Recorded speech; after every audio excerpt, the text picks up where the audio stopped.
Ano po bang kailangan niyo sa akin? Takot na tanong ng dalaga. Bakit niyo po ba ito ginagawa? Wala naman po akong pera. Wala po kayo mapapala sa akin, sir. Pakawalan niyo na po ako. Tuluyan ang pumatak ang luha sa mata nito. I don't need money from you, miss, sabi ni Aldrich. Kung ganun, ano pong kailangan niyo sa akin, sir? Iyak ng iyak pa rin ang dalaga. I need you to be my bride, diretsong sinabi ni Aldrich, dahilan ng pagtigil ng dalaga. Babayaran kita ng 3 milyon o higit pa ron. Just name your price. Ang kapalit ay pakakasalan mo ako.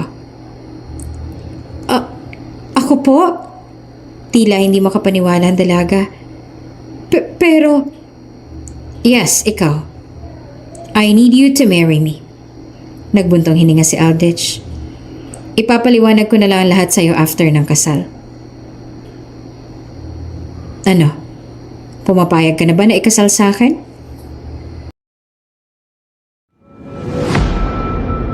Kung bago ka pa lang sa channel na ito, Ate Jane TV, huwag kalimutang pindutin ang notification bell and subscribe button.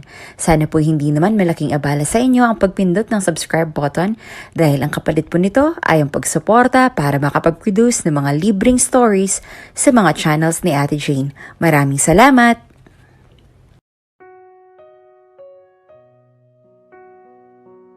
Sir, tumakas po si Miss Fria. Nang sandali makapasok si Aldrich sa loob ng kotse, ay iyon agad ang bungad sa kanya ng assistant niyang si Maya. What? Nagkakagulo na po ngayon dahil iniwan ni Miss Freya ang wedding gown niya sa loob ng kotse at bigla siyang tumakas. At base po sa naging report sa akin, tumakas siya kasama ang boyfriend niyang si Rick. At hindi alam kung saan sila pumuntang dalawa. Mariing napapikit si Aldrich sa sinabi ng assistant niyang si Maya. Minasahe niya na rin ang kanyang sentido sa nangyari. Ano na lang ang sasabihin ng pamilya at ng mga kamag-anakan niya kapag nalaman nila ang nangyaring to. Hindi siya maaaring mapahiya sa kanila. Ano na lamang ang iisipin sa kanya ng mga tao. The scion of the prominent family, Aldrich Fournier Megalos, was forsaken by his fiancée, who absconded with her boyfriend. Isang malaking kahihiyan yun. At hindi pwedeng ganon ang isipin sa kanya ng mga tao. Sa ngayon ay kompleto na po mga bisita at lahat sila ay naghihintay na sa simbahan. Ano pong gagawin natin, sir? Tanong ni Maya sa kanya. Ipapakansela po ba natin ang kasal na to? No. Agarang tugon ni Aldrich. Hindi maaaring makansela ang kasal na to. Kung ganon, ano pong gagawin natin, sir? Maghanap kayo ng babae na maaaring pumalit kay Fria. Kahit sino, wala akong pakialam. Basta ang gusto ko na mangyari ay may babaeng haharap sa altar mamaya at magpapakasal sa akin. Wika niya. Ngunit, nabitin ang sasabihin ni Maya nang makita ang lapis sa frustration sa mukha ng boss. Huwag po kayong mag-alala, sir. Gagawin po namin ang lahat para may mahanap kaming babae na papalit kay Miss Fria. Tumango lamang si Aldrich, na malalim pa rin ang iniisip. Hindi niya alam kung saan sila makakahanap ng babae na papalit sa fiancé niya. Pero hindi na yun mahalaga sa ngayon para sa kanya. Ang mahalaga ay makahanap sila ng magiging bride niya. Nakatingin lamang si Aldrich sa labas ng bintana ng sasakyan. Malalim ang iniisip niya dahil malapit na magsimula ang kasal habang si Maya sa passenger seat ay kanina pang nakikipag-usap sa tawag para may mahanap na magiging bride niya. Pero ilang taon nang nakausap nito at wala pa rin itong nahahanap na magiging kapalit ni Fria. Habang palapit sila ng palapit at habang lumilipas ang oras ay mas lalo lang siyang na-frustrate. Stop the car! Biglang sabi ni Aldrich, kaya bigla na rin napapreno ang driver niyang sedan. Anong nangyari, sir? Gulat na tanong ni Maya at maging si Dan ay nilingon siya. Nakikita niyo bang babaeng yon? Itinuro ni Aldrich ang isang babae na nag-harvest ng mangga sa tabing daan. I want her to be my bride. Po? Ang babaeng yon? Gulat na sabi ni Maya. Sigurado po ba kayo, sir? Tumango si Aldrich habang ang mga mata ay nananatiling nasa babae na sobrang busy. Yes, get her for me. Baga naman nagugulumihan pa rin ay sumunod na rin sa pinag-uutos niya ang dalawa. Lumabas sa si Dan at Maya sa sasakyan at pinagmasdan lang ni Aldrich ang paglapit ng dalawang sa dalaga at kung paano nila itong pinilit na sumama sa kanila hanggang sa mapapasok na ito sa loob ng sasakyan. Sa tabi niya na upo. Ano po bang kailangan niyo sa akin? Takot na tanong ng dalaga. Bakit niyo po ba ito ginagawa? Wala naman po akong pera. Wala po kayo mapapala sa akin. Pakawalan niyo na po ako.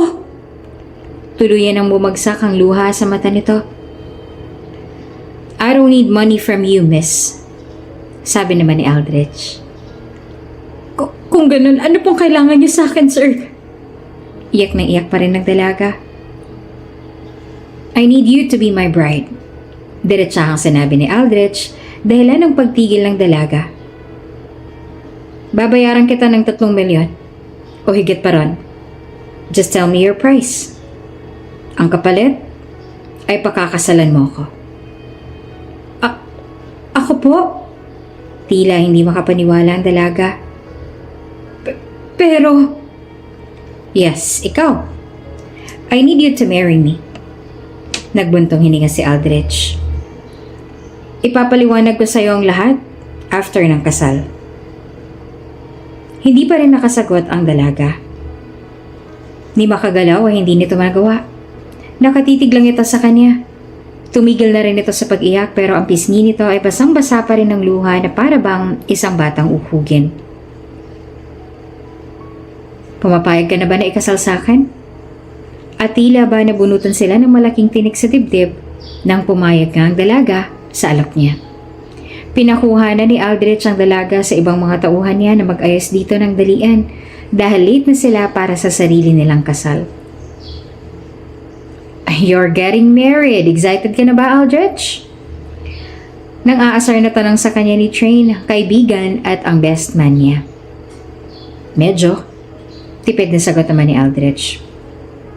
After all, bukod sa nangyaring kaguluhan kanina dahil sa biglang pagtakas ng unang bride niya, ay hindi rin naman talaga niya gustong ikasal. Ang mga magulang niya lang ang may gusto na ikasal siya para sa yaman.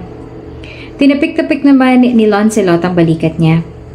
Ayos lang yan, dude. Ikaw ang unang ikakasal sa ating magbabarkada. Oo nga, magiging pamilyado ka na. Ang lima niyang kaibigan na hindi marunong magseryoso sa buhay ang mga best man niya at lahat sila'y inaasar siya lalo na nung nagsimula ng seremonya ng kasal. Bumukas ang malaking pinto ng simbahan at kasabay ng pagtugtog ng kanta na Angels Brought Me Here, lahat sila ang mga matay na sa bride na mag-isang pumasok. Wow!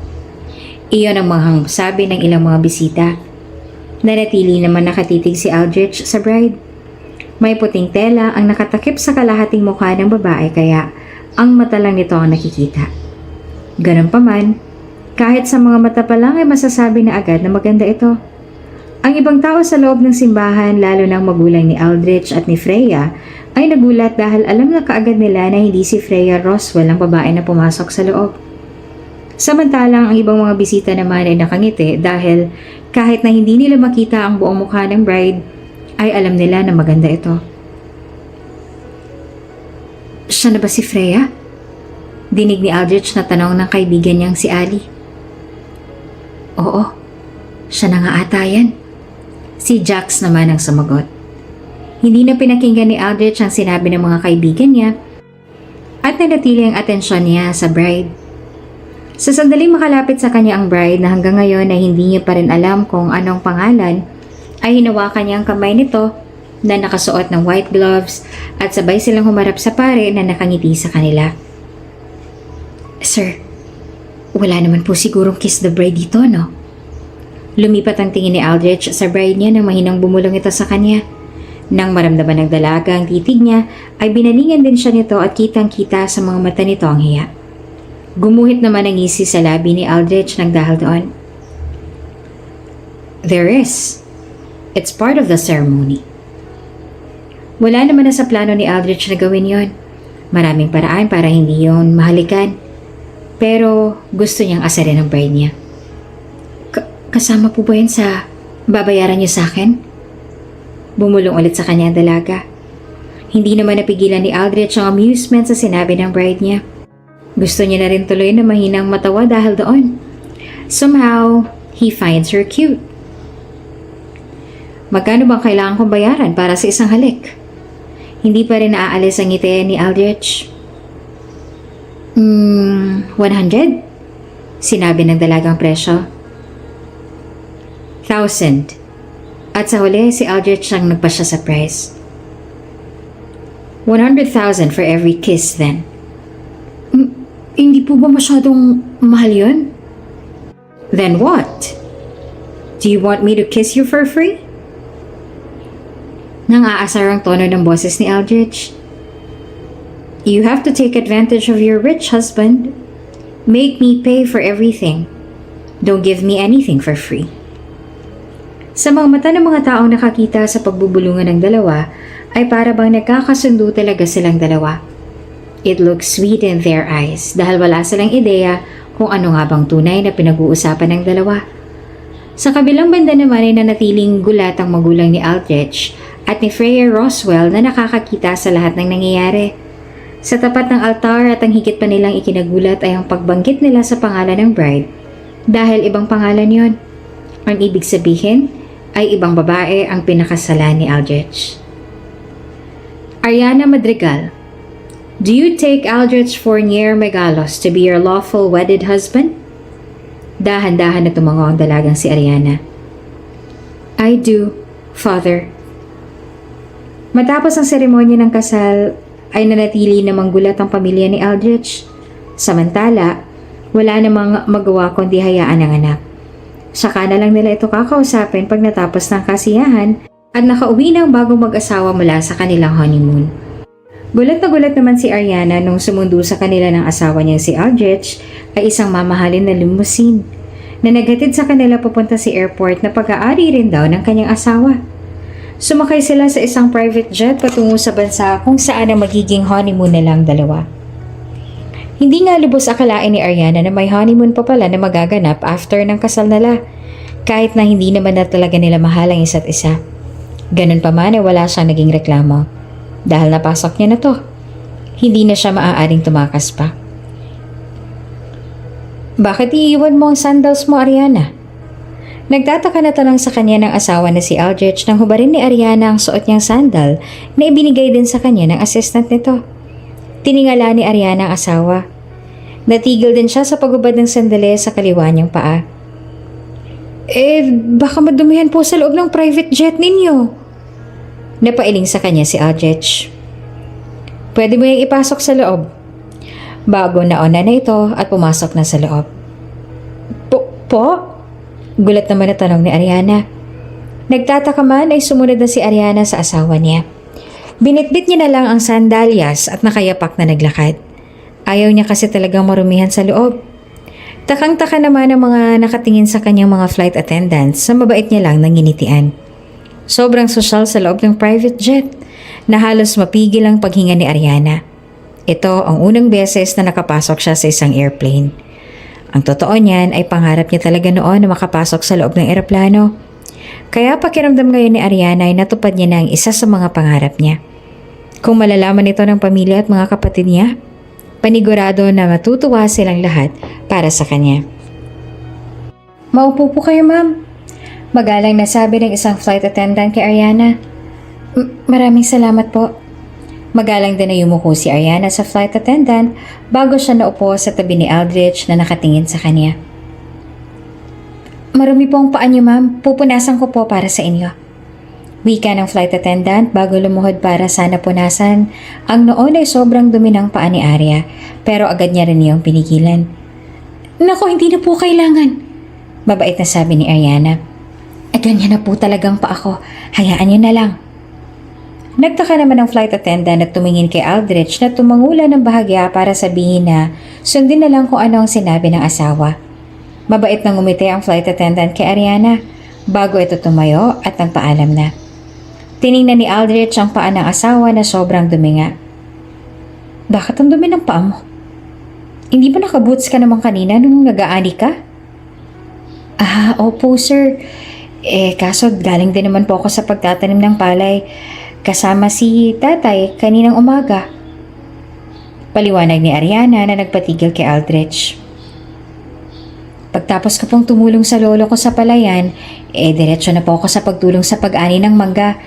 Hindi na po ako nagugas dahil sabi sa akin ng lola kung pagod na pagod daw, ay hindi daw pwedeng magugas ng paa tsaka baka daw magkasakit ako.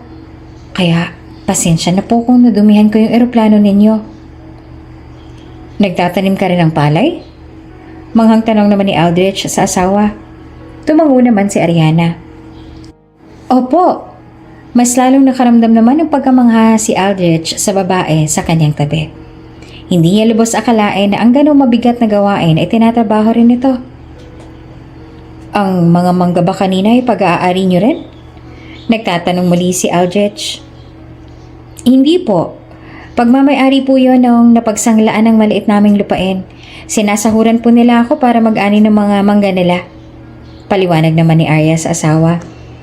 Kaya, pwede po ba na sa isang araw na lang po magiging honeymoon natin? Baka po kasi magalit sa akin ng magulang at lolo't lola ko. Kung ilang araw akong hindi makakauwi, sasabihin ko na lang po sa kanila na maraming ginagawa sa manggahan kaya hindi ako nakauwi ngayong araw.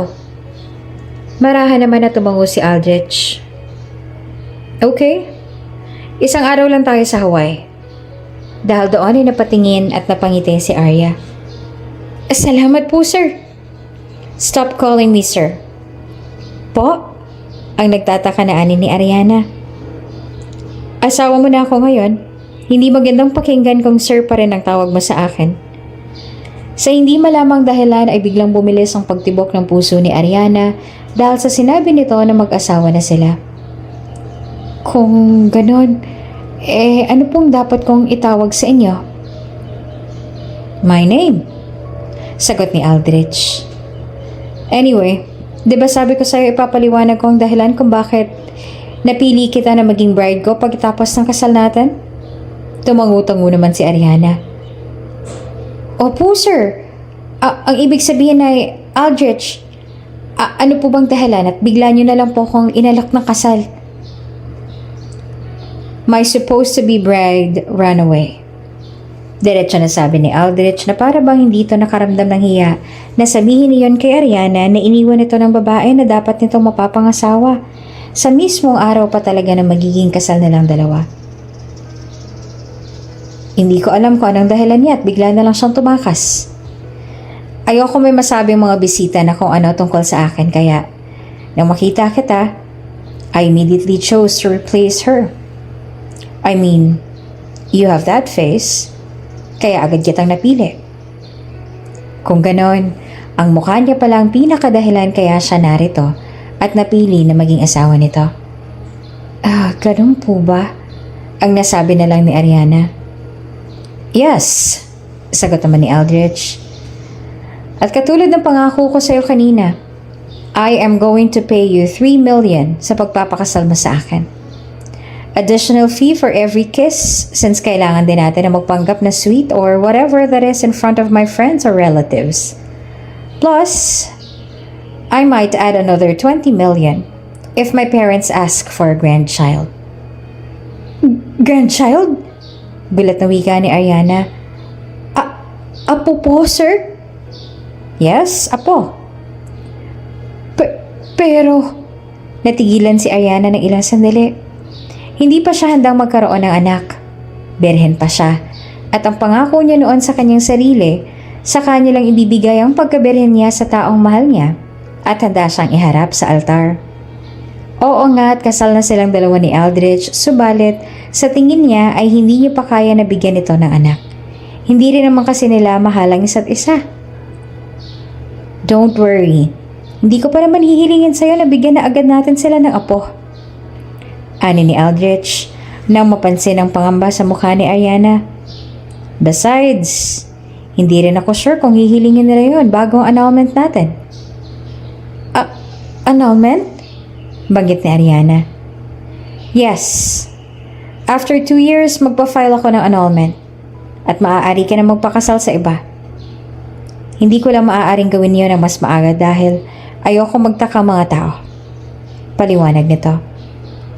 Hindi naman sumagot si Ariana at hindi alam kung ano ang dapat na mararamdaman noong mga sandaling yon. Ano palang dahilan at pumayag ka na ikasal sa akin? Dahil pinerso niyo ako. Diretsong sagot ni Ariana kaya napatigil si Aldrich. Hindi lubos akalain ni Aldrich na ganito palang ka-honest ang asawa niya. Nawalan tuloy siya ng sasabihin. At saka, nung nabanggit niyo po sa akin na malaking halagang kapalit ng pagpapakasal ko sa inyo, nako, agad ako nagpasya na pumayag dahil kailangan po namin ng pera. Kailangan? Opo, pinapaalis na po kasi kami sa bahay namin sa bukid. Yun lang naman po kasi ang bahay na meron kami. Masyado rin po kasi na mapangmaliit ang mga kapatid ng aking ama kaya hindi kami makalapit sa kanila. Sa bukid din po kami kumukuha ng pang-araw-araw. Nung nagkasakit ang aking ama at na-stroke siya, dahilan kaya hindi na siya nakapaglakad at trabaho. Ngayon, nasala na namin ang maliit naming bukirin. Pero wala naman kaming sapat na pera para mabayaran ito. Hanggang sa narimata na. Ngayon gusto na pinagsasanglaan na makaalis kami doon. Pero may paraan pa naman para hindi kami mapaalis doon. Yun kung magbabayad kami ng triple sa halaga na napagsanglaan namin sa kanila. Kaso wala naman kami ganong kalaking halaga. Kung kaya naman nung sabihin nyo ng alok niyo sa akin ay agad akong pumayag. Malaking tulong po kasi yun para sa amin ng pamilya ko. Base pa lamang sa kwento at tono ng boses nito, alam na alam agad ni Aldrich kung gaano kabigat ang pinagdadaanan nito. Ikaw lang ba naghahanap buhay sa inyo ngayon? Katuwang ko po ang lolo. Kaming dalawang naghahanap buhay para sa aming lahat. Hindi na po kasi nakakapasok sa construction worker ang aking ama dahil na-stroke siya. Ang inay ko naman po ay madalas din na ma-high blood. Matanda na rin ang lolo at lola ko. Sila hindi ko na hinahayaan na magtrabaho. May isa pa naman akong kapatid pero masyado pa siyang bata para maghanap buhay kaya ang sabi ko sa kanya ay mag-aral na lang siya ng mabuti para sa future niya. What about you?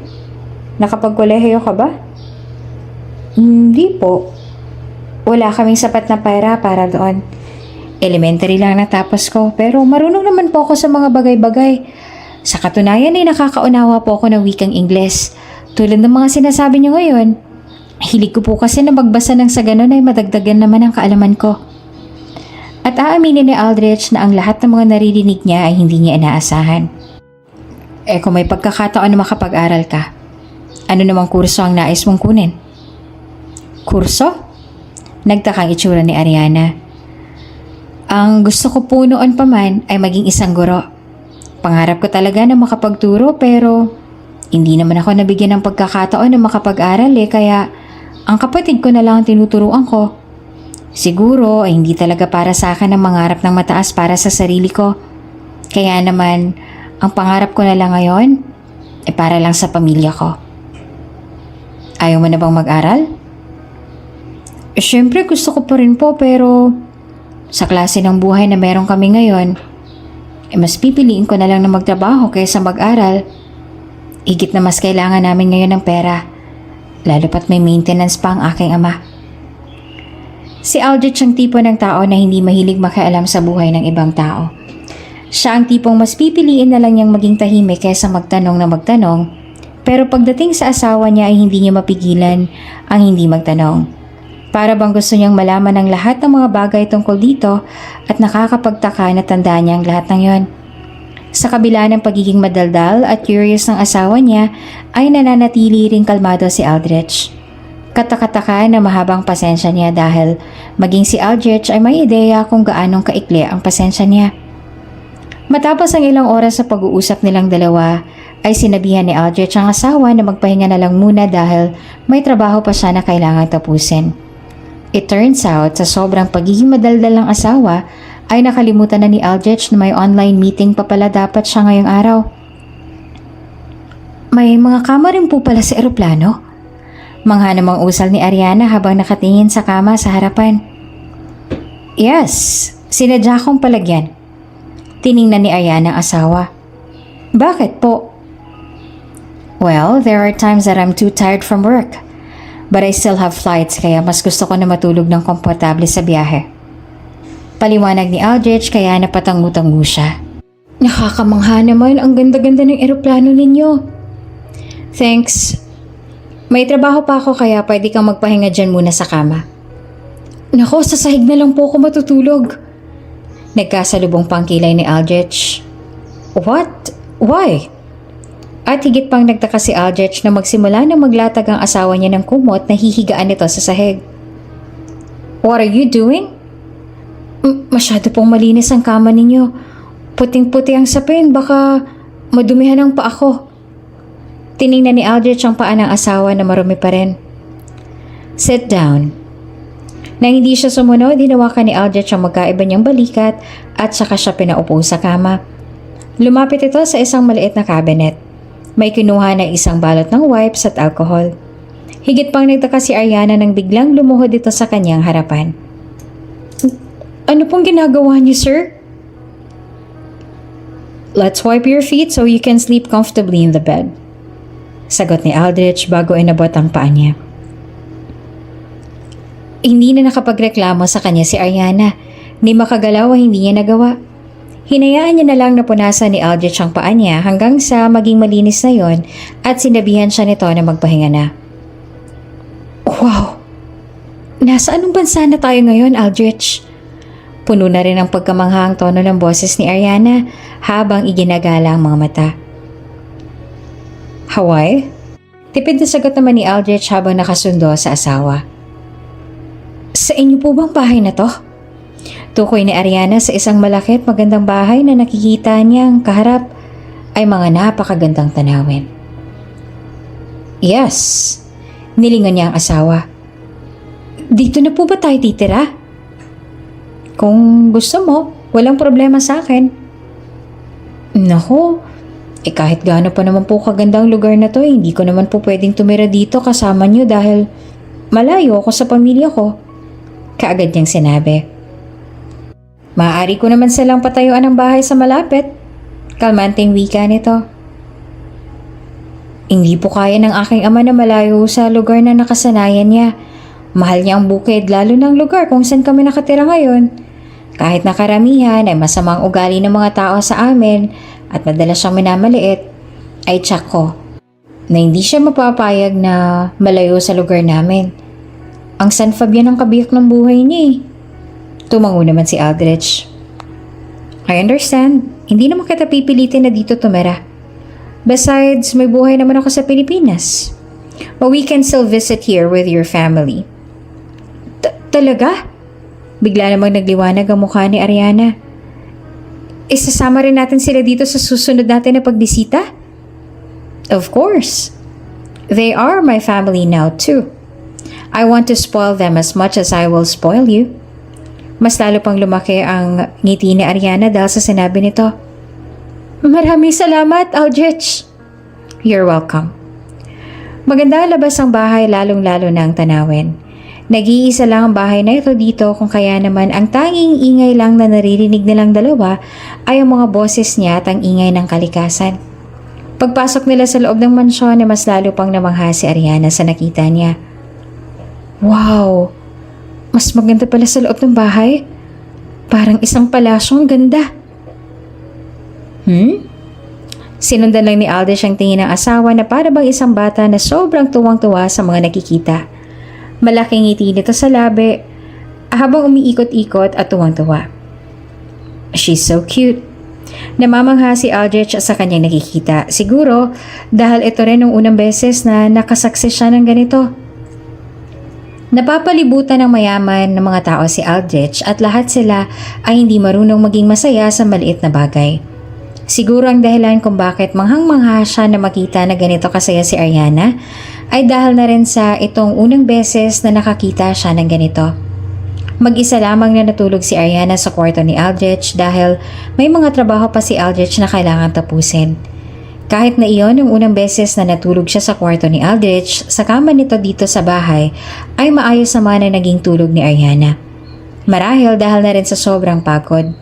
Mabango rin ang kama ni Aldrich na tila nanunuot na ang amoy nito sa buong silid. Isang araw pa lang mula nung makilala nilang isa't isa at tandang-tanda niya na agad ang mabangong amoy nito. "Good morning, Aldrich!" Pagbaba niya ay yun agad ang masiglang bati niya sa kanyang asawa na nakaupo naman sa sofa at abala pa rin sa pagtatrabaho sa laptop nito. Nang marinig naman ang boses at yapak niya ay agad na nag-angat ito ng tingin at sumilay ang matamis na ngiti sa labi nito. "Good morning!" Bati nito sa kanya pabalik bago inilapag ang laptop sa tabi at saka tumayo. "Kamusta ang tulog mo?" Maayos naman. Nakatulog ako ng mahimbing." Sagot niya habang naglalakad palapit dito. "Ikaw, natulog ka ba?" Umiling si Aldrich. "Hindi. Mamaya na lang ako matutulog sa eroplano. Pauwi." "Ha? Hindi ka nakatulog? Ganun ba karaming trabaho na tinatapos mo?" Sinabihan siya nito na mag-almusal na at magsa-shower lang ito. Tinawagan na rin daw nito ang chopper na magsusundo sa kanila papunta sa airport para makauwi na sila.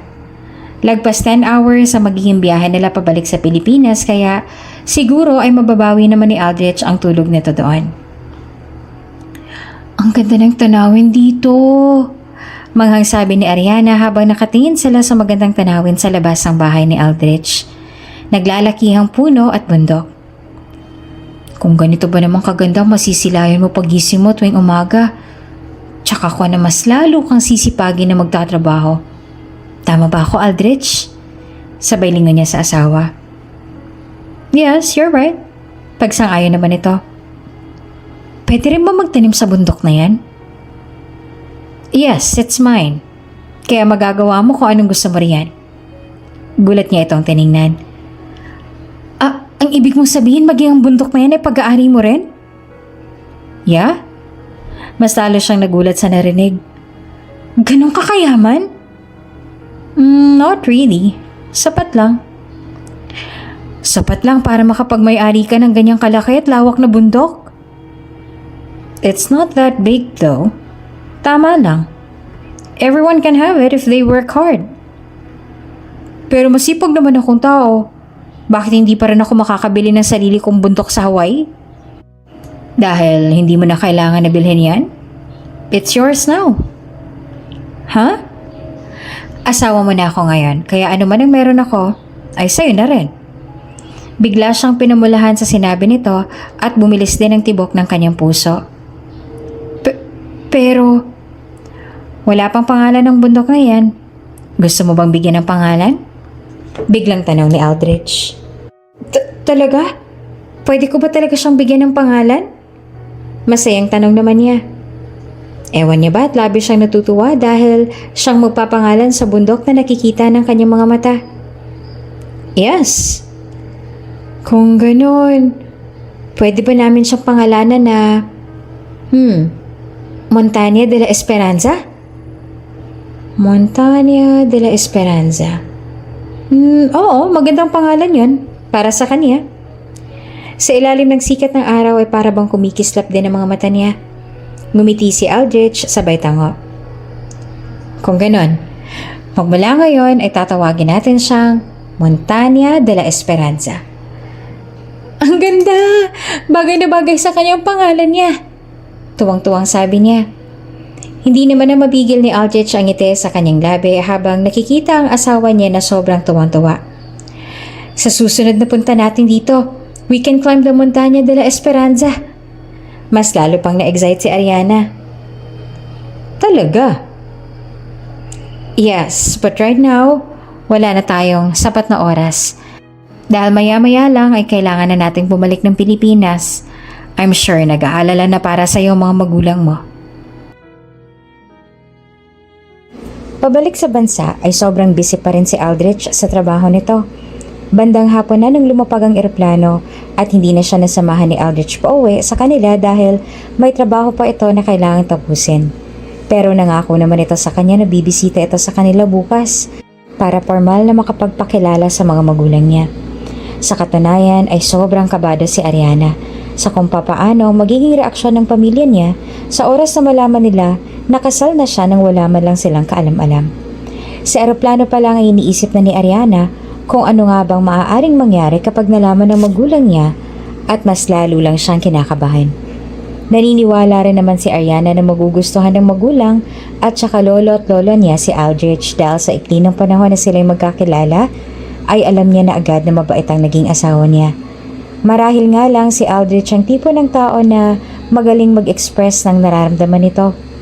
Umaasa na lang si Ariana na hindi siya kamumuhian ng mga magulang niya sa biglaang pagpapakasal niya.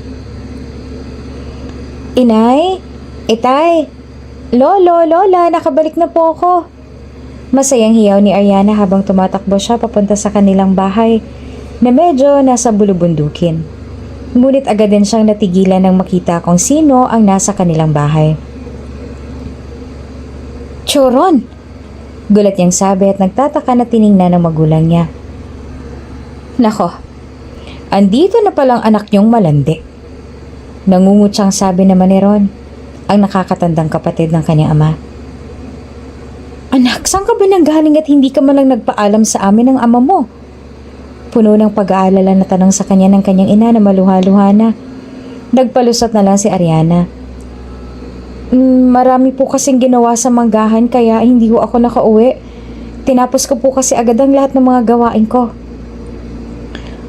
Ganun ba? Wika ng ina na tila nakahinga naman ng maluwag. Niyakap din siya nito. Mapaklang tumawa din ang tiyuhin niya. Naniwala naman kayo agad sa kasinungalingan ng anak niyo ng ganun-ganon lang? May tiwala naman kami sa anak namin, Ron. Wika ng ama niyang si Pablo. At isa pa, nasa tamang edad na rin si Ariana. Kung tutuusin ay pwede na siyang magkaroon ng nobyo. Hindi naman na siya kasing edad ng menor de edad mong anak na buntis na agad. Hindi naman naibigan ni Ron ang tapat na sinabi ng kanyang ama. Ano? Iniinsulto mo ba ang anak ko? Hindi naman sa ganoon, Ron. Nagsasabi lang naman ako ng totoo. Nasa tamang edad na ang anak namin kaya magagawa niya na ng malaya kung ano man ang gusto niyang gawin. Kalmanting tugon naman ng ama. At bago pa man tuluyang maghalo ang balat sa tinalupan, pumagitna na si Ariana sa magkapatid. Kilala ni Ariana ang ugali ng tiyuhin niya at walang kasing sama ang ugali nito na kahit sarili nitong kuya ay hindi nito sinasamba. Ano po palang ginagawa niyo dito, Chong? Bakit po pala kayo napadalaw sa bahay namin? Magalang pa rin na tanong niya sa kabila ng pang-iinsulto at pandiliit nito sa kanya. Nandito ako para maningil ng utang. Utang? Nagtataka niyang sinabi. Oo. Yung hiniram niyo sa akin para impambayad sa matrikula ng kapatid mo? Pero hindi po ba bayad na kami roon? Ilang linggo ko pong pinagtrabahuan yun sa inyo noon. Wala silang sapat na pera noon para makabayad ng utang. Kung kaya naman nakiusap siya sa mga ito noon na kung maaari ay magsilbi siya sa bahay ng mga ito bilang kabayaran sa utang nila. Pumayag naman ang mga ito. Ngayon, ay hindi niya alam kung bakit naniningil na naman ito. Sino ba nagsabi sa'yo na ang pagtatrabaho mo sa bahay noon ay para bayad sa utang niya sa amin? Kulang pa nga ginawa mong yun bilang kabayaran sa lahat ng naging tulong namin sa inyo. Isa pa, pasalamat ka pa nga at hindi ko pa sinisingil sa inyo ang utang niyo sa akin nung na-stroke ang ama mo. Panunumbat na naman ito. Pero, Chong, wala naman po kaming naging utang sa inyo Hindi po ba sabi niyo noon sa akin ay nung sinubukan ko na manghiram sa inyo ay naubos ng pera na napanalunan niyo noon sa sabong kaya kahit piso ay wala kayong maitutulong sa aking ama? Ano pong utang ang dapat namin bayaran sa inyo maliban sa hiniram namin sa inyo para pang matrikula ng kapatid ko? Hindi ba ako ang nagsabi kay Rocky na sinasanla niyo ang bukid niyo kaya utang niyo sa akin yun? Kung hindi dahil sa kabaitan ko sa inyo noon, baka hanggang ngayon hindi pa rin nakalabas sa ospital ang ama mo dahil wala kayong pambayad. Kulang na lang ay bumagsak ang balikat ni Ariana dahil sa sinabi ng kanyang tiyuhin. Pero kinuha niyo na pong 5,000 mula sa pinagsanglaan. Sa tingin mo ba ay sapat ang 5,000 para sa naging pagod ko noon? Humugot ng malalim na buntong hininga si Ariana para pakalmahin ang sarili. Magkano po bang utang namin sa inyo noon para Pangmatrikula ng kapatid ko.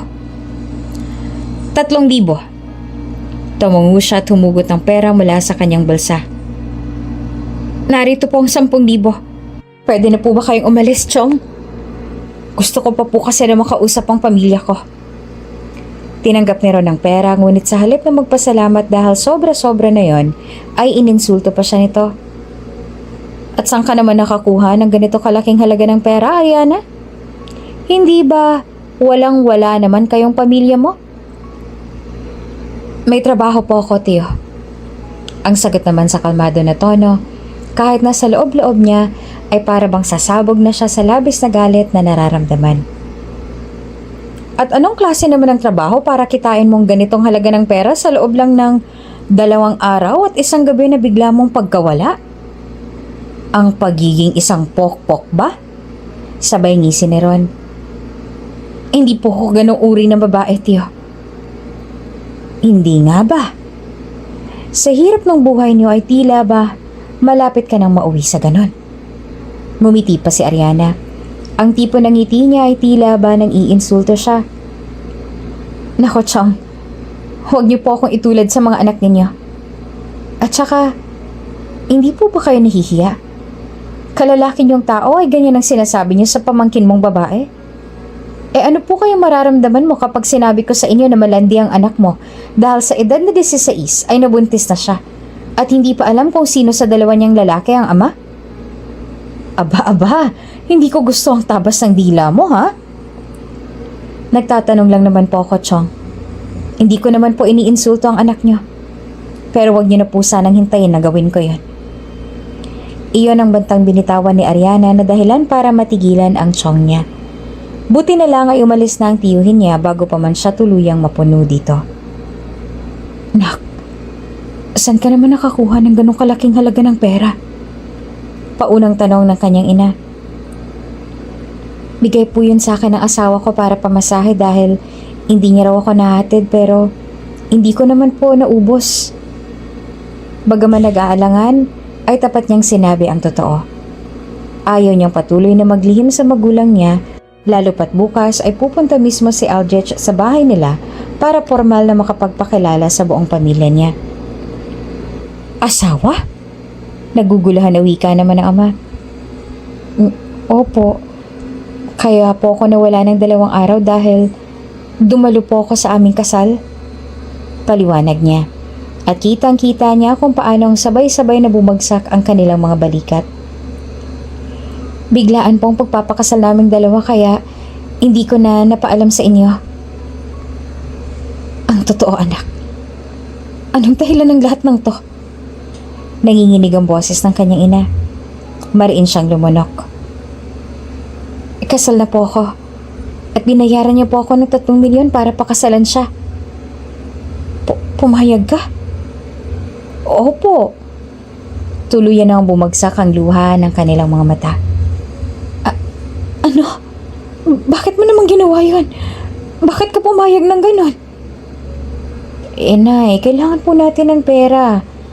Ginawa ko po yun para makaahon na tayo sa kahirapan at huwag na tayong kutsain ng mga tao. Gusto ko po kayong mabigyan ng maayos na buhay. Gusto ko na kayong maiangat mula sa kahirapan. Pero bakit mo naman kailangang ibenta ang sarili mo? Hindi naman namin hiniling sa'yo na gawin mo to dahil wala naman kaming reklamo sa buhay. Ngumiti siya at niyakap ang mga ito. Huwag po kayong mag-alala. Hindi naman po ako pinilit ni Aldrich na gawin to, tsaka mabait naman po ang asawa ko. Sa katunayan, ay pupunta po siya dito bukas para formal na magpakilala sa inyo. Hindi niya lang talaga ako nasamahan ngayon dahil may mahalaga pa siyang kailangan na gawin sa kumpanya niya. Hindi pa rin makapaniwala ang magulang niya at hindi pa rin nila matanggap ang ginawa niya. Sinisisi nila ang mga sarili kung bakit niya napag-isipan na gawin ang pasya niya na magpakasal sa isang tao na hindi pa lubusang kilala at higit sa lahat ay hindi rin niya mahal. Kahit ilang beses niyang sabihin sa kanila na wala silang kasalanan sa naging pasya niya at patuloy na sinisisi nila ang kanilang mga sarili sa pasya niya. Ate, nagpokpok ka na po ba talaga? Biglang tanong naman sa kanya ng nakababata niyang kapatid na si Nathan habang nasa labas sila ng kanilang bahay. Hanggang ngayon ay nag-uusap-usap pa rin ang mga magulang at lolo at lola nila sa loob. Mabigat naman ang dibdib ni Ariana at hindi niya kaya na patuloy pakinggan na sinisisi nila ang kanilang mga sarili sa naging pasya niya kung kaya naman ay lumabas na lang siya sa kanilang bahay. Hindi niya naman alam na sinundan pala siya ng kanyang kapatid. Hindi pinakasalan kaya ako. Maagap na sabi naman ni Ariana sa kapatid. Ayaw niya na isipin nito na yun nga talaga ang tunay na dahilan kung kaya'y agad siyang tumanggi. Masyado pang bata si Nathan para maunawaan ang mga bagay-bagay. Pero ate, at saka Tan, hindi mababang uri ng babae ang mga babaeng bayaran. Trabahong ginagawa nila. Paliwanag niya rin. Oo nga po, pero ate, ayaw ko po na maging ganun ka. Ayoko pong pagtawanan ka ng mga tao dito sa atin, lalong-lalo na po ng mga kapatid ni Itay. Ngumiti naman si Ariana at inabot ang ulo ng kapatid para marahan yung haplusin. Alam ko nag-aalala ka para kay ate, pero huwag ka mag-alala. Hindi naman naging pokpok ang ate mo eh. Katulad nga ng sinabi ko, ay kasal kami. At mabait din siya. Mabuti na lang at hindi naman tuluyang nagalit sa kanyang mga magulang niya. At sa huli ay naunawaan din nila kung bakit gano'n ang naging pasya niya. Lalo na nung ipinaliwanag niya sa mga ito ang tungkol sa kontrata nilang dalawa ni Aldrich. Ariana, mabuti naman at umuwi ka na. Alam mo ba kung anong ginawa ng mga tiyahin at tiyuhin mo sa magulang mo nung nakaraang araw? Sa sumunod na araw paglabas niya sa kanilang bahay para sana bumili ng tuyo sa tindahan, ay binantayan siya ng mga marites nilang kapitbahay. Ha? Ano pong ginawa nila? Tanong niya. Hindi naman nagustuhan ang tono ng boses ng ginang. Tila may hindi namang magandang ginawa ang mga kapatid ng kanyang ama sa mga magulang niya. Hindi ba nila sinabi sa'yo? Hindi po. Ay nako, wala pala akong karapatan na magsabi ng kung ano dahil hindi pa nila sinasabi sa'yo. Sabihin niyo na lang po sa akin kung maaari, ano po bang nangyari? Pakiusap niya. Nag-aalangan man ay sinabi na nito kung ano ngang nangyari sa kanila. Pinahiya lang ba naman nilang mga magulang mo? Pinaluhod pa ng mga kapatid niya ang ama mo at pinasamba sa kanila. Aba, pinilit pa nga nila na humalik ang ama mo sa mga paa nila. Kapalit daw ay ang maliit na tulong mula sa kanila. Pakiramdam ni Ariana ay inurakan ng buo niyang pagkatao dahil sa sinabi nito. Ano? At hindi lang yun ang ginawa nila. Marami pa na hindi ko na mapigilan ang pagbuhos ng luha ko habang nakatingin sa kanila. Mas masahol pa sila sa hayop. Hindi ko rin alam kung bakit ang mga tao na kagaya nilang ugali patuloy na pinagpapala ng Diyos samantalang ang mga tao na kagaya ninyo ay patuloy na pinapahirapan ng mundo. Hindi na rin kontrol ni Ariana ang pagbuhos ng kanyang luha dahil sa sinabi nito. Hindi siya makapaniwala sa lahat ng mga narinig niya at halos nawalan na rin ng lakas ang lahat ng buto niya sa katawan. Kahit kailan talaga ang mga kapatid ng ama niya. Kahit kailan ay napakasama ng ugali nila at masyado silang mapagmataas. Porket may mga kaya sa buhay, ay minamaliit nila ang kanilang ama porket mahirap lang sila. Bakit niyo naman po hinayaan na gawin nila yun sa inyo, Tay? Napakasahol nila. Ang sama-sama ng mga ugali nila. Umiiyak na tanong ni Ariana sa ama. Huwag ka nang magalit, anak. Hayaan mo na lang sila. Nangyari naman na. At saka, ginawa ko yun para bigyan nila tayo ng tulong dahil alam kong hirap na hirap ka na sa pagtatrabaho para sa atin. Lalo pat hindi kita natutulungan sa kondisyon ko ngayon. Kung hindi ko rin yung gagawin, ay hindi nila tayo titigilan kaya mas okay na yun ang ginawa ko. Paliwanag nito na mas lalong napabuhos pa sa luha niya. Pero Tay, alam kong mahirap para sa'yo. Pero tama rin naman ang mga sabi nila tungkol sa akin. Nawala akong kwenta dahil hindi na ako nakakapagtrabaho para sa inyo. Ni pagtayo nga hindi ko na halos magawa. Dapat lang na lumuhod ako sa harapan nila. Bakit po ba napakababa ng tingin niyo sa sarili niyo? Kung ipinagmamalaki naman namin kayo. Nagbuntong hininga ang kanyang ama. Nak, minsan sa buhay ay kailangan natin na tanggapin kung anong katotohanan. Mas lalo lang masakit ang mga bagay kung patuloy kong paniniwalain ang sarili ko sa mga bagay na Wala namang katotohanan. Walang tigil sa pagbuhos ang luha sa kanyang mga mata habang nakikinig siya sa sinasabi ng kanyang ama. Maging ang ina at kapatid niya ay umiiyak na rin. Hinaplos naman ng kanyang ama ang likuran niya para tumigil na siya sa pag-iyak. Kumalma ka na, anak. Habaan mo lang ang pasensya mo. Pasasaan ba't magbubunga rin ang mga paghihirap natin? Tandaan mo na may mga tao na katulad ng mga kapatid ko ngunit hindi sapat na dahilan yon para panghinaan tayo ng loob. Kahit anong mangyari, ay kailangan mong maging malakas lalo pa ngayon na may asawa ka na at magkakaroon din kayo ng sarili niyong mga anak. Kailangan mong maging matatag dahil hindi nawawala ng mga hamon ng buhay. At higit pang nagkagulo sa kanilang bahay nang biglang dumating ang pinagsanglaan nila ng kanilang maliit na bukirin kasama ang kapatid ng kanyang ama na si Ron. Naparito ako dahil ang sabi ni Ron na may mga pera na raw kayo. Siguro naman ay mababayaran nyo na ako kung nagawa nyo ng magyabang kay Ron. Wika naman ni Antoinette. Ang asawa ito ni Rocky na nasa ibang bansa dahil isang OFW na siyang kaibigan ng kapatid naman ng ama niya. Pero, hindi naman natuloy ang sasabihin ni Ariana nang maling nagsalita si Antoinette. Pero kung hindi nyo pa magbibigay sa akin ang hinihingi kong halaga sa inyo, ay makakaalis na kayo ngayon mismo din dito dahil wala akong balak na patuloyin na magpatira sa inyo sa mga kagaya nyo sa lupain na ngayon ay pag-aari ko na dahil hindi nyo naman kaya mabayaran. Ang sinabing yun ni Antoinette ay dahilan ng mas lalong paglawak ng ngiti ni Ron. Gustong gusto talaga ni Ron sa tuwing naghihirap at minamaliit sila. Tila ba iyon ang naghahatid ng labis na kasiyahan dito. Bigyan niyo po kami ng isa pong buwan, pakiusap ni Ariana. Sapat ng isang taon na paghihintay, Ariana. Ibigay niyo na sa akin ang hinihingi kong halaga o lalayas kayo dito. Pagalit na sumagot naman si Antoinette. Pero wala pa po kaming ganong kahalagang pera. Kung ganon ay wala akong magagawa kundi ang palayasin kayo. Nilingon ni Antoinette ang 4 na lalaki na kasama nila na dumating kanina. Ano pang hinihintay niyo? Ilabas niyo ng mga gamit nila. Nanlaki naman ang mga mata ni Ariana nang biglang pumasok ang mga lalaki sa bahay nila. Malakas pang itinulak ng mga ito ang lolo't lola niya na sinubukang harangan ng pinto dahilan para muntik nang matumba ang lola niya. Buti na lang at nahawakan ito ng lolo niya.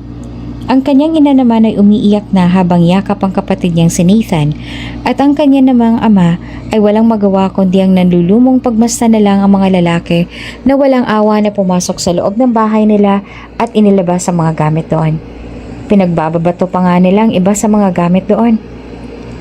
Naiiyak naman na sinundan ni Ariana ang mga ito. Parang awa niyo na. Huwag niyo pong gagawin to. Maawa po kayo sa amin, parang awa niyo na. Ngunit hindi nakinig sa kanya ang mga lalaki. Patuloy lamang sila sa paglabas ng mga gamit nila at tuluyan na rin na bumagsak ang luha sa kanyang mga mata. Habang ang tiyo Ron niya naman ay natatawa lang na nasasaksihan at ganoon din si Antoinette. Ang ilan naman sa mga kapitbahay nila ay dumating para makita ang nangyayari pero wala ni isang nagtangka na tulungan sila. Kita mo na? Wala ka palang sapat na pera pero kung yabangan mo ko ay wagas. Huling alas mo na palang 10,000. Nangungutsang sabi sa kanya ni Ron. Alam nyo, kung wala naman kayong ibang maipagmamalaki sa buhay, ay wag na kayong magyayabang. Porket kasit nakahawak kayo ng 10,000, akala nyo kung sino na kayo. Mga dukha at isang kahig, isang tuka lang naman kayo. Kung magyabang pa kayo ay wagas. Akala mo kung mga sino na kayo. Patuloy sa pagmamakaawa si Ray Ariana sa mga ito, subalit na natiling matigas ang kanilang mga puso.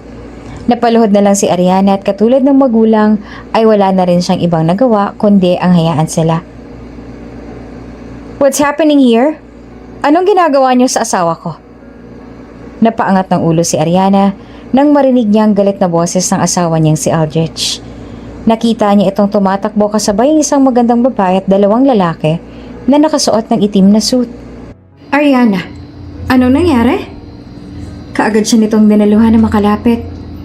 Niyakap din siya nito ng mahigpit. Asawa? May asawa ka na pala, Ariana? Wika naman ni Antoinette. May pera ka ba para bayaran ng utang niyang asawa mo? Tiningala ito ni Aldrich. Magkano bang kailangan mo? Name your price. Aba, masyado yatang mayabang isang to. Akala mo naman ay may pagmamalaki na. Marahas na tumawa naman si Ron. Bigyan mo ako ng kalahating milyon. Sabi naman ni Antoinette na sobra-sobrang ibinigay na halaga. Maya, ibigay niyo sa kanila ngayon ang perang hinihingi nila. Kalmanteng pag-utos naman ni Aldrich sa babae na agad namang tumalima. Patuloy pa rin siyang pinapakalma ni Aldrich. Do you prefer cash or check? Tanong ni Maya sa mga ito. Nagmamayabang na sumagot naman si Antoinette ng check. Okay. Kung may anong sinulat pang babae sa maliit na papel. Pagkatapos ay inabot ito kay Antoinette. Andito na ang kalahating milyon. Walang pag-aalinlangan naman na tinanggap yan ni Antoinette at masaya na silang pinagbasa ng numero na nakasulat sa cheque na iyon. Galit naman si Ariana at paulit-ulit na sinasabi sa kanya ni Aldrich na kailangan niyang kumalma at hayaan na lang si Mayang mag-asikaso ng lahat. Siya nga pala, kilala niyo ba kung sinong minamaliit ninyo? Tanong naman ni Maya sa mga ito.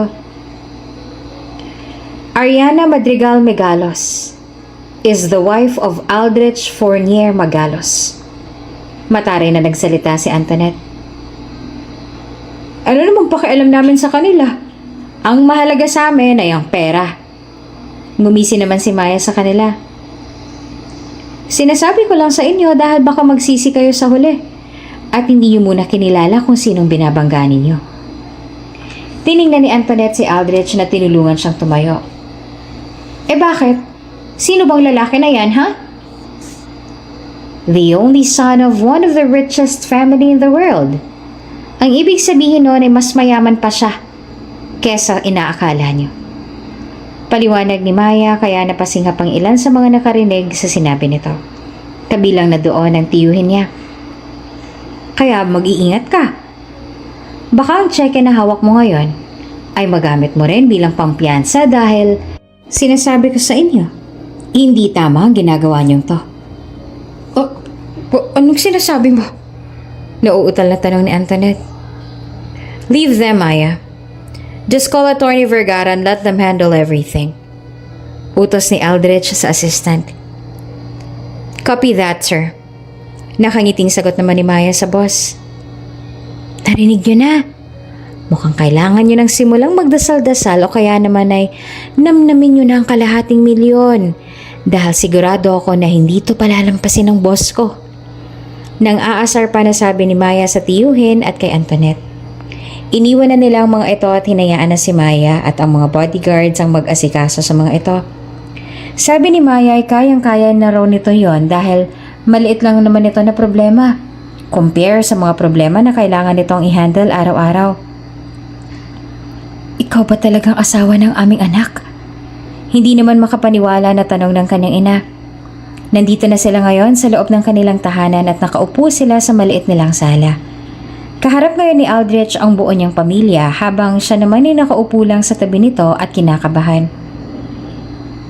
Opo, sir. Magalang na sagot naman ni Aldrich.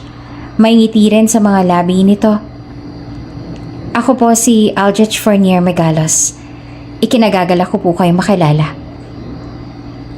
Maraming salamat sa tulong mo sa amin kanina. Pasensya ka na kung pati ikaw ay naaabala. Hayaan mo't gagawin namin ang lahat para mabayaran ka. Nahihiyang sabi naman ng kanyang ama. Hindi niyo po ako kailangan bayaran. I don't mind. Sagot naman ni Aldrich. Ayos lang po yan sa akin, kaya wag niyo pong masyadong isipin yan. Pero masyadong malaking halagang kalahating milyon para hindi ka namin bayaran. Ani naman ang lolo niya. Ayos lang po yan sa akin, lolo. Nakangiting sabi naman ni Aldrich. Siya nga po pala. May kakabili lang akong bahay. Pwede po kayong doon tumira. Maging si Ariana ay nabigla sa alok ng asawa niya kaya napatingin siya dito. Tila sobrang seryoso naman ni Aldrich sa sinabi nito dahil hindi ito makikitaan ng pagbibiro ang mukha. Nagsalita ang kanyang ina. Nako, nakakahiya naman sa'yo. Hindi na kailangan. Masyado ka na nga naming naabala sa kalahating milyon. Mas nakakahiya kung titira pa kami sa bahay mo. Gusto ko pong maging maayos ang buhay ninyo. Tiyak po ako na hindi mapapakali ang asawa ko kapag nandito kayo. At ganun din po ako. Lalo na po sa nakita ko kanina na pagtrato sa inyo ng mga tao rito. Paliwanag ni Aldrich. Kaya tanggapin niyo na po ang alok ko. At kailangan din po kasi na magkatao ng bahay ko. Sa huli ay nagawan nga ni Aldrich na mapilit ang magulang niya na sobrang laki ng pasasalamat kay Aldrich. Ang alok kasi ni Aldrich sa kanila ay para bang sila ang magiging caretaker ng bahay dahil every month ay may sahod na matatanggap ang magulang niya mula kay Aldrich. Pero alam ni Ariana na kaya gano'n na naging alok ni Aldrich ay para lang pumayag ang mga ito na lumipat na ng tirahan. Isang malawak at magandang mansyon sa isang prestiyosong village ang bagong bili ni Aldrich, kung saan sigurado sila na magiging maayos ang pagtira ng kanyang pamilya doon. Samantalang sa bahay naman ni Aldrich kung saan madalas itong umuwi naman sila, titirang dalawa. Katulad ng bahay na pansamantalang tinutuluyan ng pamilya niya, ay malaki at malawak din ang mansyon kung saan sila titirang dalawa. May mga kasambahay din na sa tingin ni Ariana ay kulang sa 10 ang naninilbihan sa kanila. Sa pagtira nila sa iisang bahay ay may isang bagay lamang na ipinagbabawal si Aldrich. At yon ay ang bawal siyang pumasok sa loob ng isang kwarto sa mansyon. Isang kwarto lang ang bawal niyang pasukin sa bahay na ito at wala siyang kahit anong kaide-ideya kung anong meron sa silid na iyon. Here, nagtaka naman si Ariana nang biglang may inabot na brown envelope sa kanya si Aldrich pagkatapos sila mag-almusal. Tinanggap niyang brown envelope. Ano to, Aldrich? Scholarship para sa inyo ng kapatid mo. Nagulat siya sa sinabi nito. Agad niyang binuksan ang brown envelope at kinuha ang laman. Mga papeles para sa isang malaking universidad. Parang malalaglag ang mga panga niya habang nakatingin siya sa mga papeles. Galing kanino to? From me? Mas lalo pa siyang nabigla. Ha? Well, since asawa na kita, gusto ko na matupad mo rin lahat ng pangarap mo. Kabilang na maging isang guro. Kaya naman ay bibigyan ko kayo ng scholarship ng kapatid mo para makapag-aral kayo at matupad niyong mga pangarap niyo. Nagliwanag ang buong mukha niya. Talaga? Ngumiti naman si Aldrich at tumango. Yes. Sa labis sa saya, hindi niya na napigilan ng sarili at niyakap niya ito ng sobrang higpit. Kaya marahan na natawa sa kanyang asawa. Maraming salamat, Aldrich. Niyakap siya nito pabalik at hinaplos ang likod niya. No problem.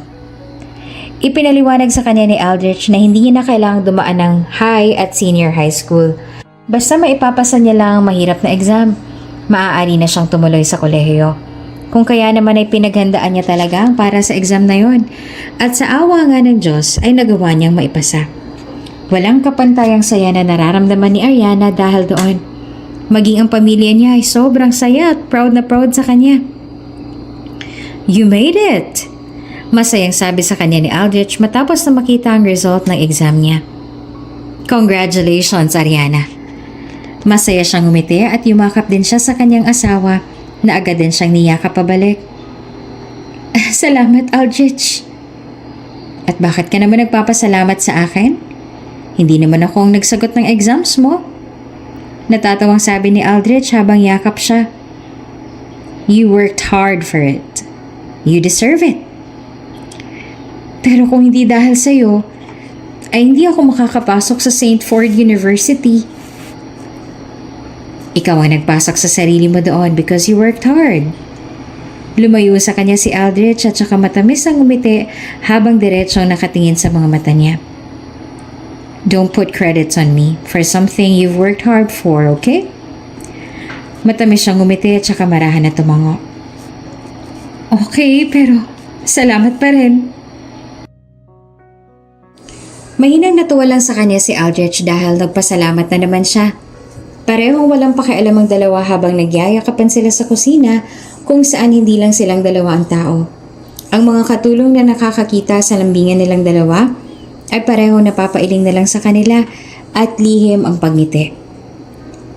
Mabuti naman at nagkakasundo kayong mag-asawa. Sabi ng ina ni Aldrich na biglang bumisita sa bahay nila. Kasama nito ang ama ni Aldrich. Yes, sagot ni Aldrich sa ina. We are also very happy.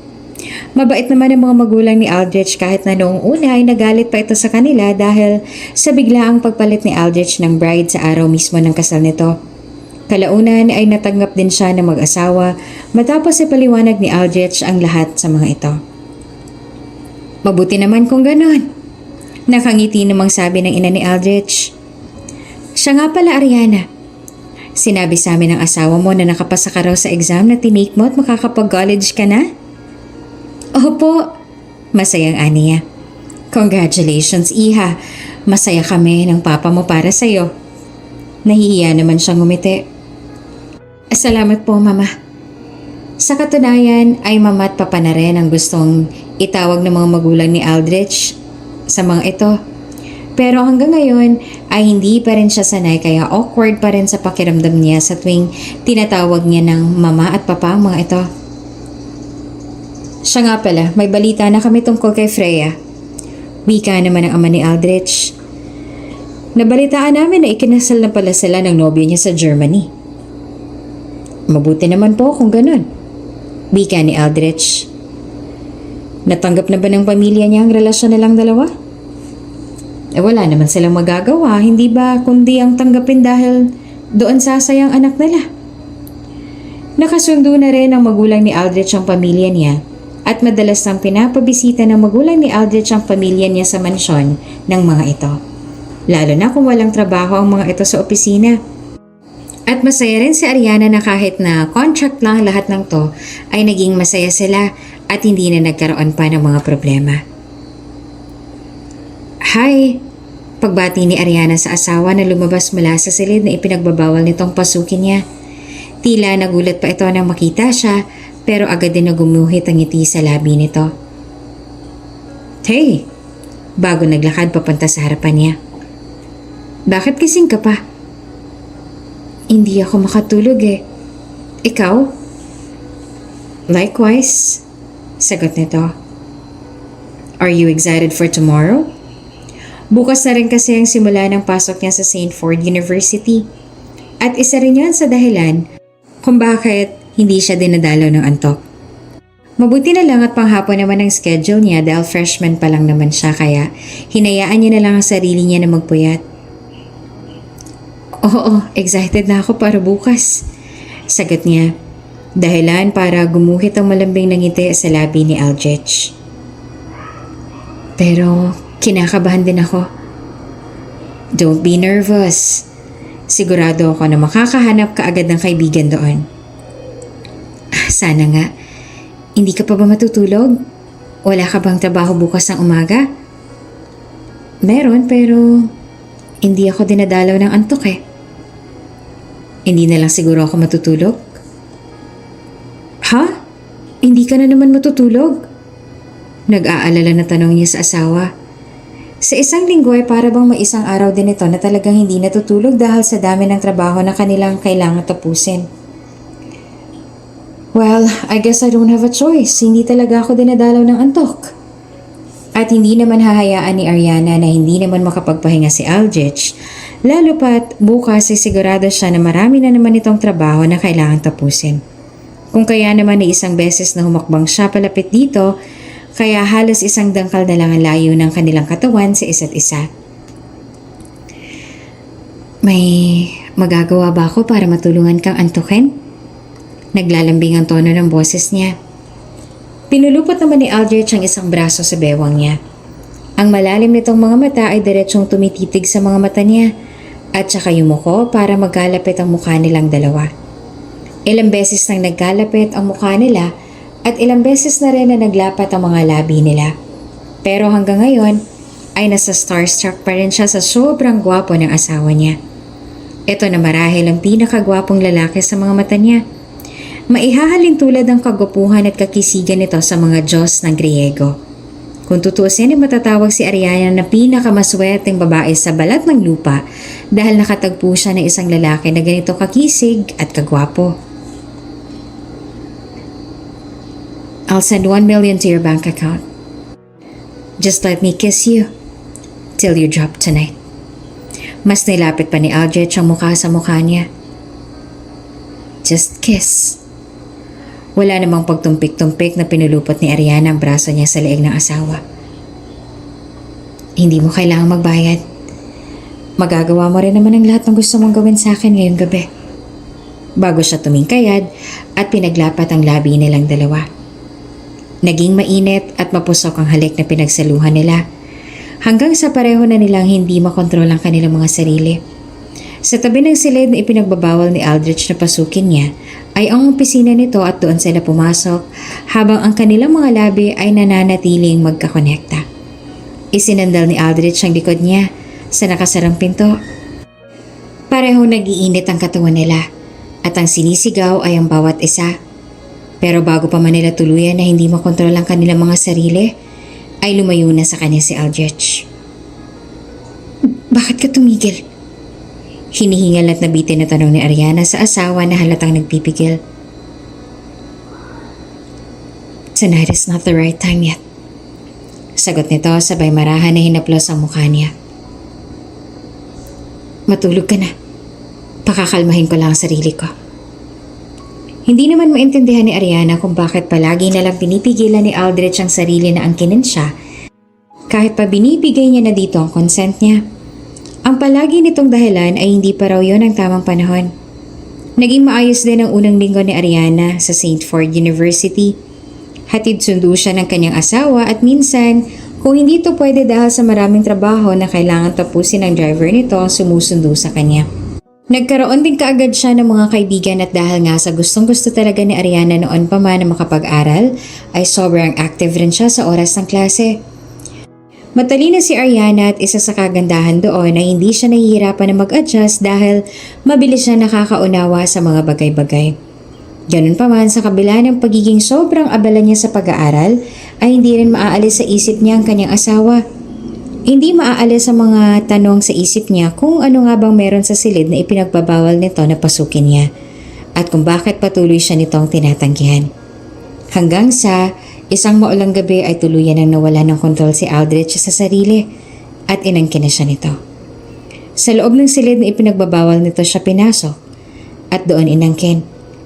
Hindi naman inaasahan ni Ariana kung anong dahilan ni Aldrich at pinagbabawalan siya nito na pumasok doon at kung bakit palagi itong nagpipigil. Patawarin mo ako kung nasaktan kita. Magkahalong hiya at guilt ang makikita sa mukha ni Aldrich habang nakatingin sa pulso niya na may pasa dahil sa posas na inilagay nito sa kanyang kamay. Inabot nito ang pulso niya at marahan na hinaplos ang pasa habang nananatili naman na walang imik si Ariana. Nakatulala lang siya at hindi makapaniwala sa sikreto ng asawa na nabunyag niya.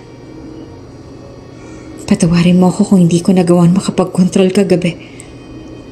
Wala akong kahit na anong palusot na sasabihin dahil kasalanan ko kung anong nangyari kagabi. Tumaas ang tingin nito papunta sa leeg niya na meron ding mga pasa dahil sa collar na isinuot din ito sa kanya kagabi. At marami rin yung mga bite marks na ito rin ang may gawa at mas lalo lang na napuno ng guilt ang mukha nito. Pagkakita niya sa emosyon sa mukha ni Aldrich ay saka lang siya nakapagsalita. Ayos lang yun. Hindi mo kailangan na humingi ng tawad sa akin. Sa kabila nun ay nanatiling sising-sisi si Aldrich dahil nasaktan siya nito. Lalo na sa tuwing nakikita nitong mga pasa niya at kung paanong hindi siya makapaglakad ng matuwid. Lalo lang itong nagsisisi at ang pakiramdam ni Aldrich patuloy siyang hindi makakapagtimpe kung malapit siya sa kanyang asawa. Ayaw niyang masaktan nitong muli. Kung kaya naman pa siya si Aldrich na mag-ibang bahay muna para malayo siya sa temptation at hindi niya na ulit masaktan pa si Ariana. Dahil aaminin niya na kahit nagsisisi siya, kapag nakikita niyang mga pasa nito at kung paanong hirap na hirap itong maglakad ng tuwid, it also turns him on. May kung ano sa kanya na gusto ay paulit-ulit na gawin yon sa asawa. Anong gagawin mo, Aldrich? Bakit may malaking bag kang dala? Aalis ka ba? Saan ka pupunta?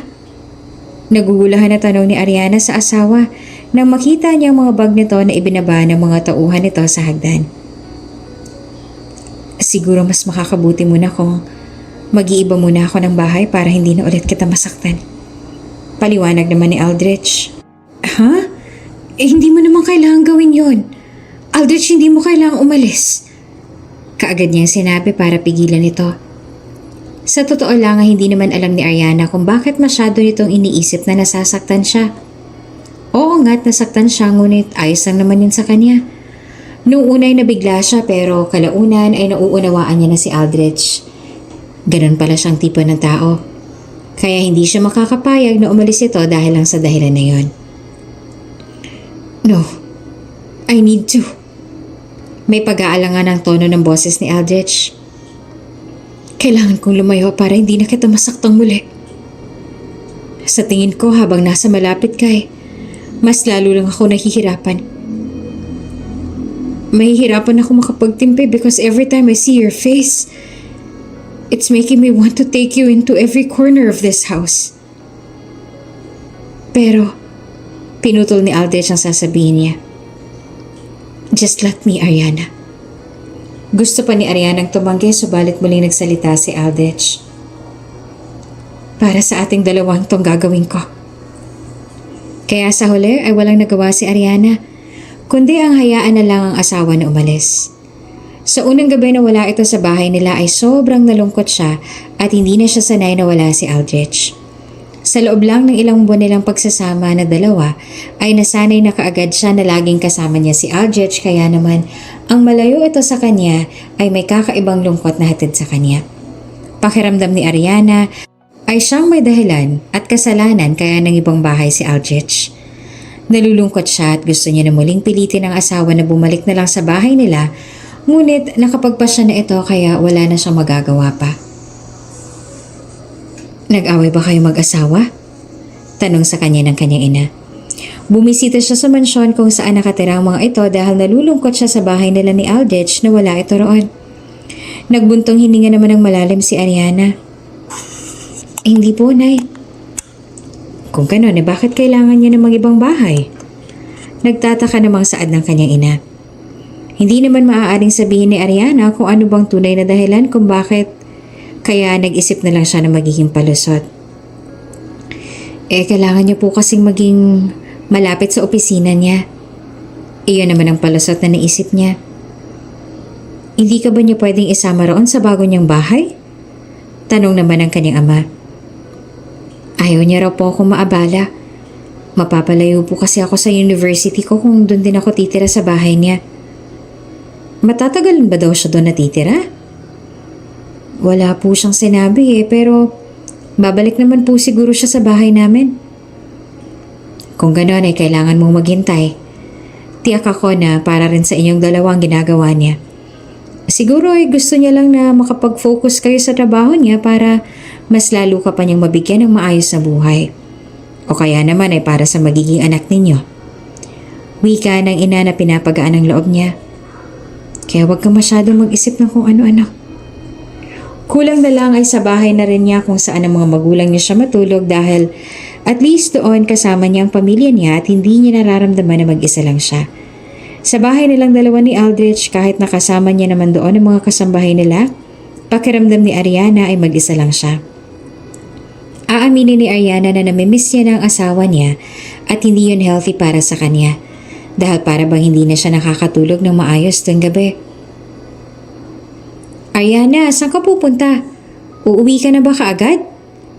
Tanong sa kanya ng blockmate niyang si Mark nang makita siya nito na nag-aayos sa mga gamit niya. Oo. Nakangiti namang sagot niya dito. Gala muna tayo, maaga pa naman eh. Tatanggi na sana siya ngunit inunahan siya magsalita ng isa pa nilang kaklase na si Jill. Hay nako Mark, huwag ka nang paasar yan kay Ariana, no? May asawa na yan. Talaga? Gulat na tanong sa kanya ni Mark. May asawa ka na ba? Tumango naman siya. Oo, meron na. At hindi lang yun, dagdag pa ni Jill. Ang anak lang ba naman ng pinakamayaman na pamilya? Ang mga megalos ang naging asawa niya. Kaya wala ka talagang tsansa sa kanya. Bagsak ang balikat ni Mark at pinagtawanan lang ito ng mga kaibigan nito. Ang inaasahan ni Ariana ay ang driver niyang magsusundo sa kanya ngayong araw kaya gano'n na lang ang gulat niya nang makita ang kanyang asawa na nakahalukip-kip habang nakasandal sa hood ng sasakyan nito. Hindi pa siya nito nakikita. Kulang na lang ay kumislap ang mga mata ni Ariana habang nakatingin siya sa asawa na ilang araw niya ring hindi nakita. Aldrich! Masaya niyang pagtawag dito habang tumatakbo palapit. Kaagad naman na lumingon sa kanya si Aldrich at napangiti nang makita siya nito. Binukas ni Aldrich ang mga braso para welcome siya. At sandaling makalapit siya rito ay agad niya itong niyakap ng mahigpit kaya mahinang natawa sa kanyang asawa. Do you miss me? Natatawa na tanong ni Aldrich. Tumingin siya sa mukha nito habang ang braso niya ay nakapulupot pa rin sa bewang nito. Oo, namiss kita.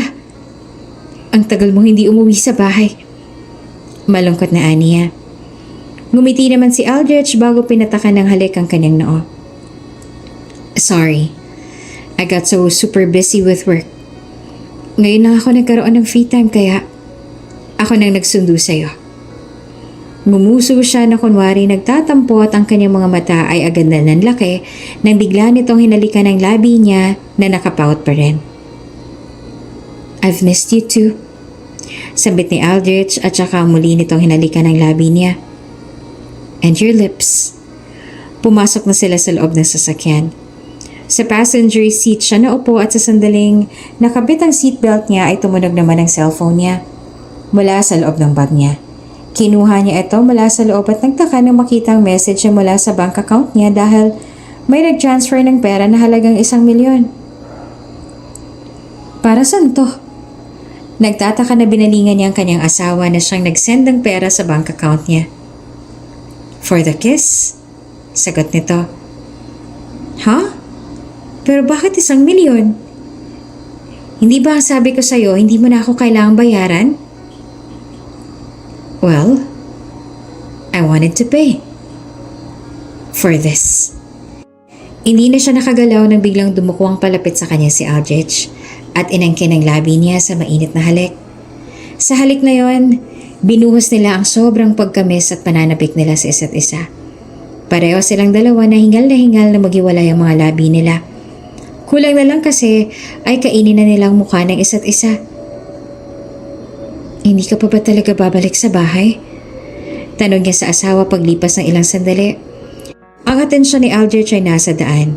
Ang isang kamay nito ay nakahawak sa steering wheel habang ang isa naman ay nasa thighs niya. Hindi pa.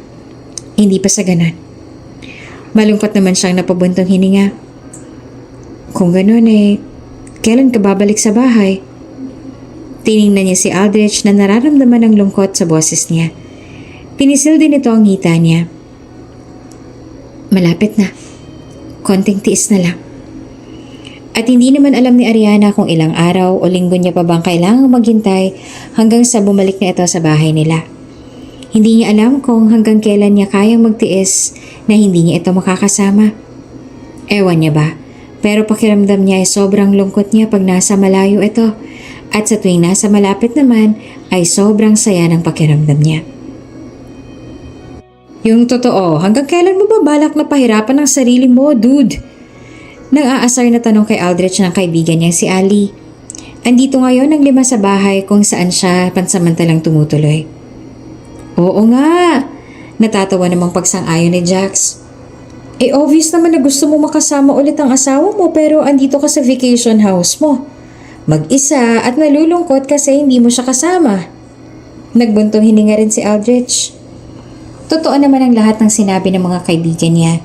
Gusto niya nga talaga na bumalik sa bahay nila ni Ariana at gusto niya nang makasama ito ulit pero hindi pwede. Dahil alam niya sa kanyang sarili na kapag nasa malayo siya ay mas lalo lang siyang hindi makakapagtimpe. Baka hindi lang yun ang magawa niya at natatakot siya na masaktan ulit ang asawa. Hindi pa pwede sa ngayon. Sagot niya sa mga kaibigan na parehong napailing sa kanya. Why not? Sabi ni Lancelot. Sinabi niya ba na umalis ka sa bahay niyo kaya para kang babae na nireregla na nagpapasuyo sa kanya ngayon? Hindi naman kami nag-away na dalawa. Kailangan ko lang talaga na lumayo sa kanya para makapag-isip-isip. Makapag-isip-isip ng ano? Sabi pa ni Train. Huwag mo sabihin na hanggang ngayon na hindi ka pa rin sure sa feelings mo para sa kanya. It's not like that, Aniya. Dude, para sabihin namin sa'yo, sobrang obvious na mahal mong asawa mo ngayon. Kahit na hindi pa dapat siyang pakakasalan mo. Sabi naman ni Gunner. I swear, hindi ka namin pinagsisinungalingan ako kung ano. Oo nga, lakas ng tama mo sa kanya eh. Pero hindi namin inaasahan na mapofall ka agad sa kanya after lang ng ilang buwan nyo na pagiging magkasama. Na to mention na hindi nyo naman mahal ang isa't isa nung kinasal kayo. At hindi pa nga dapat talaga kayo ang ikasal eh. But still, mas masaya kami na si Ariana ang naging asawa mo. And if there's one thing you need to realize, iyon ay mahal mo na siya. Kaya mas mabuti pa, bumalik ka na sa bahay nyo at huwag nyo nang pahirapan ang buhay ninyong dalawa. Ngunit kahit anong gawing pamimilit sa kanya ng mga kaibigan niya na resolbahin na nila ang problema nilang mag-asawa dahil para raw siyang baliw, ay hindi pa rin siya nakinig. Ayaw niyang masaktan ulit si Ariana kaya hanggang hindi niya natututunan kung paanong kontrolin ang sarili niya ay hindi muna siya uuwi. Hello, Ma'am Ariana? Mula sa kabilang linya rinig ni Ariana ang boses ni Maya na tumawag sa kanya gamit ang numero ni Aldrich.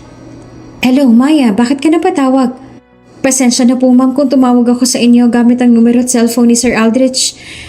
Pero ma'am, si Sir kasi nasa ospital siya ngayon. Biglang pagkalabog ng bagay sa kanyang dibdib dahil sa sinabi ni Maya. Ha? Bakit? Ano nangyari? Na-aksidente po si Sir Aldrich, ma'am. Nang sandaling malaman na nasa ospital si Aldrich ay hindi na siya nag-aksaya ng panahon at agad niya itong pinuntahan. Mabuti na lang at hindi naman ganong kalala ang nangyari kay Aldrich.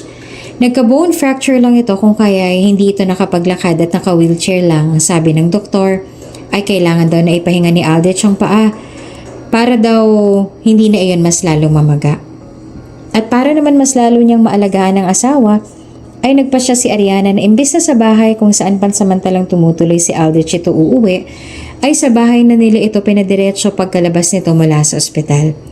Noong una ay hindi pa pumayag si Aldrich dahil ayaw niya daw na itong maabala ang pag-aaral niya dahil sa kailangan niya itong alagaan. Kalaunan ay wala rin itong nagawa kundi ang pumayag. Hindi mo kailangang mag-alala, Aldrich. Hindi mo naman ako naaabala. Wala rin naman kaming ibang ginagawa sa school ngayon. Sabi ni Ariana sa asawa habang tinutulungan niya ito na magsuot ng damit.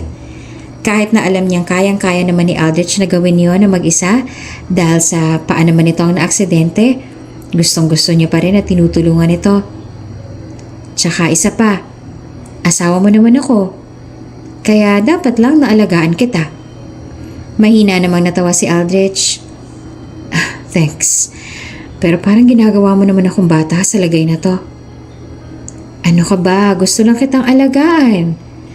Dahilan niya pero ang totoo ay gustong-gusto niya lang talaga na mas mapalapit dito dahil na-miss niya talaga ito. Isa pa, masaya rin siya na maalagaan ito ng ganito. Samantalang hindi naman mapigilan ni Aldrich na mas lalong makaramdam ng guilt dahil sa kabila ng nagawa niya dito, kahit na nasaktan niya ito ay inaalagaan pa rin siya ng kanyang asawa. Kulang na nga lang ay maging pagdigo ay samahan siya nito. At mas lalo lang din na napatunayan ni Aldrich sa kanyang sarili kung ano nga bang tunay na nararamdaman niya para kay Ariana. Mahal niya na ito at ang gusto niya ay mabigyan ito ng maayos na buhay. Ayaw niya na muli itong masaktan o makagawa man lang siya ng kahit kaunti na ikakasakit nito.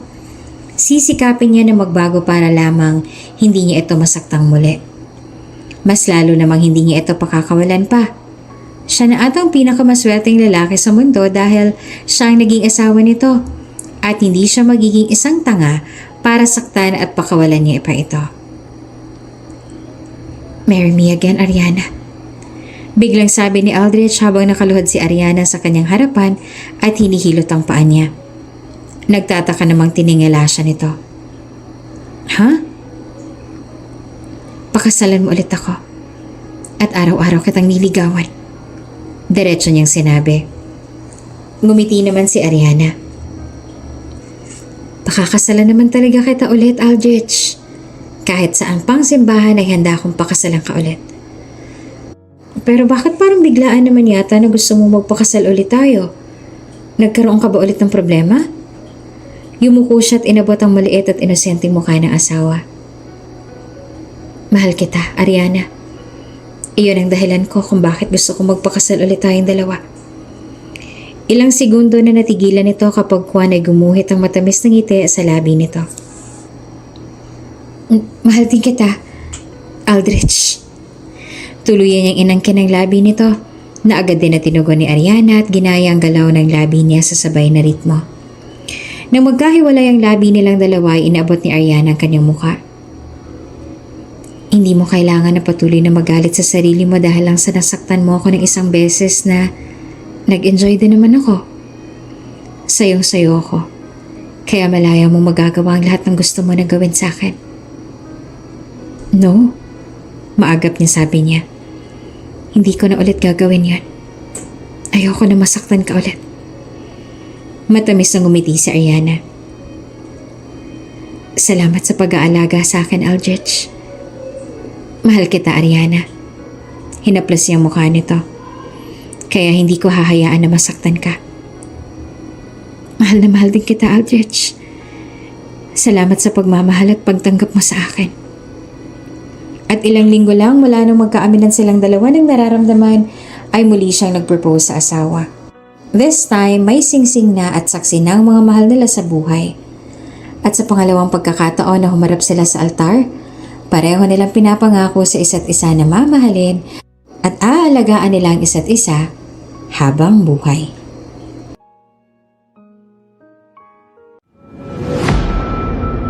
Kung bago ka pa lang sa channel na ito, Ate Jane TV, huwag kalimutang pindutin ang notification bell and subscribe button. Sana po hindi naman malaking abala sa inyo ang pagpindot ng subscribe button dahil ang kapalit po nito ay ang pagsuporta para makapag-produce ng mga libreng stories sa mga channels ni Ate Jane. Maraming salamat!